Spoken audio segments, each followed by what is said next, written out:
The 49ers and the Rams meet in a massively important game on Thursday Night Football. Let's talk about it. I'm Rob Stats Guerrero from the Pro Football Insiders.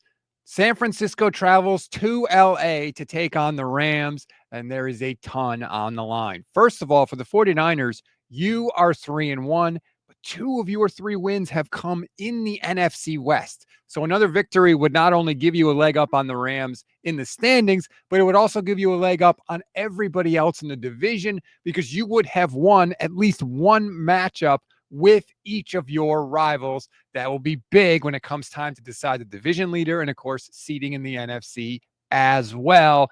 And San Francisco is far from full strength. They have been crippled by injuries so far this season.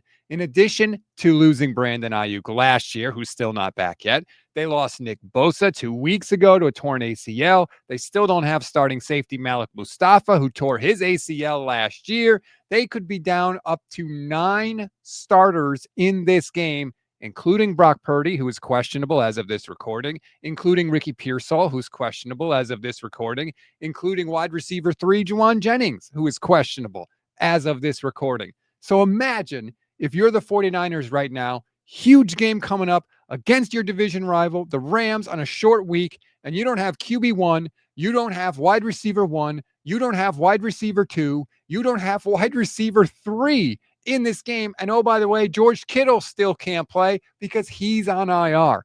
That is how banged up the 49ers are, and it is showing even in their last game against the Jaguars.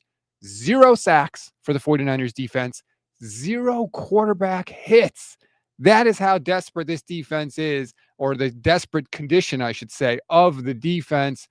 The Rams, meanwhile, do not have that problem. They have 14 sacks through 4 games. That is tied for the most in the NFL. They can get after the quarterback. They can get after the run. They are young. They are hungry. They have clearly one of the best defensive units in the league. They are going to be able to take it to whatever quarterback is back there for the San Francisco 49ers. It is not looking good for San Francisco. If you're a Rams fan, you have to feel really good going into this one. You have Matt Stafford, whose back has held up just fine so far. You have Devontae Adams, and you have Puka Nacua, who is dominating the league right now. He has more than 500 receiving yards already. Just an incredible player, and Sean McVay is feeding him the ball nonstop. You have to feel very good if you are the Rams about your chances. Not to mention the fact LA swept the season series from the Niners last year. Technically, they've won 3 straight from San Francisco, although the first game in that one was a battle of backup quarterbacks a couple of years ago, so maybe you don't put too much stock in it. But clearly, this went from a matchup where Kyle Shanahan and the 49ers used to dominate to very much swinging back in the Rams' favor. I think the Rams are clearly acknowledged as the better team this year, which I don't think is inaccurate at all, even though I cover the San Francisco 49ers. It is going to be a battle on Thursday night, and a win by the Rams would give them a victory, obviously, over San Francisco, would make them 4-1, would also make them 1-0 in the division, and it would continue a season for this team that many think could end up in a Super Bowl if things go their way. Remember, the Rams gave the Eagles all they could handle in the playoffs last year. So big matchup on Thursday night. 49ers are going to have to pull a little magic if they want to pull it off. And for the Rams, everything they want is on the table.